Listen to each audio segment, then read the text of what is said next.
So estrogen dominance can actually happen in both males and females, and it doesn't always mean that you've actually got super high estrogen. It can just mean that the estrogen to the other hormones is out of balance. Like for example, in a female, the estrogen is higher than the progesterone, or in a male, the estrogen is higher than the testosterone levels.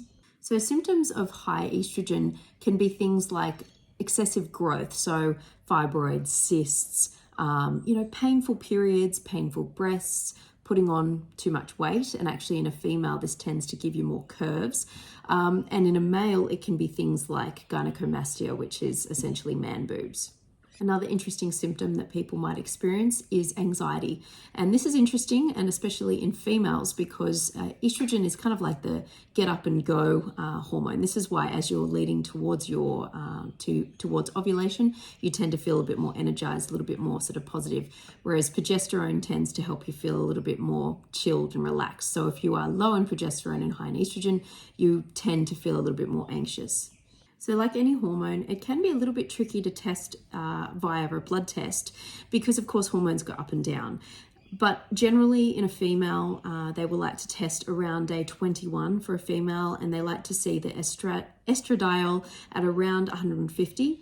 They like to see the progesterone above 12 or at least at 12. And they like to see in a female testosterone lower than about 45.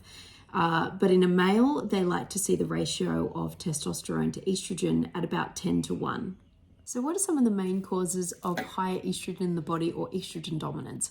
Well, a big one is going to be your liver health. If you have some kind of issue with your liver, like for example, fibrosis, cirrhosis, you're experiencing some kind of pathogen, or you're just a heavy drinker, these can all impact our metabolism of estrogen because this is where it occurs in the liver. So you want to consider your liver health. Other things can be, if you have a diet that is high in xenoestrogens, or you're just exposed to a lot in your environment, these act like estrogens in the body, so that's worthwhile keeping in mind as well. If you just have a lower level of your other hormones, like for example, progesterone, it's really not so much even just about whether or not you have high estrogen, it's also about the ratio of estrogen to progesterone. So if you just have a low level of progesterone, that is going to tip the balance to higher estrogen.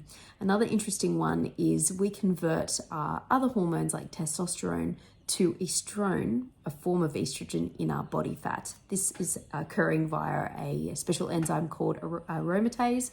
So the more body fat that we have, the more we're going to convert our other hormones like testosterone into estrogen.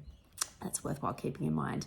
Other things like not consuming enough cholesterol is going to impact our balance of hormones because we use cholesterol as our base molecule to convert into our sex hormones. So this can disrupt the balance.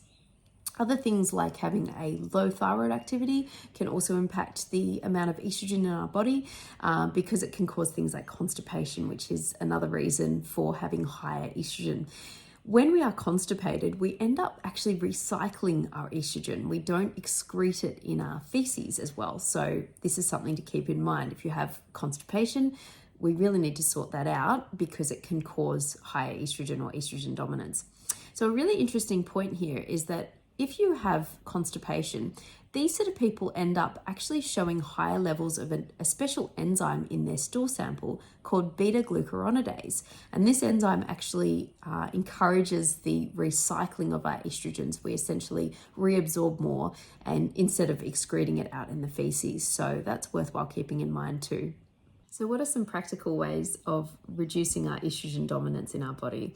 Well, a big one is going to be losing weight. And that's, as I said, because we have this aromatase enzyme in our body fat, and that's going to convert our other hormones like testosterone into estrogen. So if we lose weight, less of this activity is going to be happening. Being aware of your liver health is very important because, as I said, this is where we metabolize our estrogen. So cutting back on alcohol is a big one. And if you're aware of some kind of liver damage, we need to sort that out as well. Possibly some kind of antibiotics may be important if you actually do have some kind of pathogen that's affecting your liver. Other things are going to be avoiding xenoestrogens. That's a big one. Trying to avoid them in your environment, and of course in your food is a really, really big one.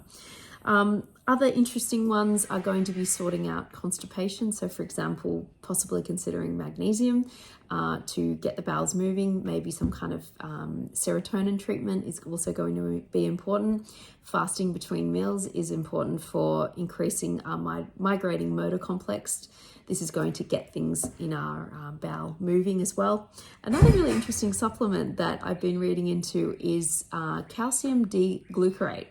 This helps to inhibit the beta-glucuronidase enzyme that I said that recycles the estrogens. So that's really important too. And another one that you'd want to be doing with some kind of practitioner that knows what they're doing is using bioidentical hormones. Like for example, if you have estrogen dominance, possibly using bioidentical progesterone or testosterone can be really useful as well.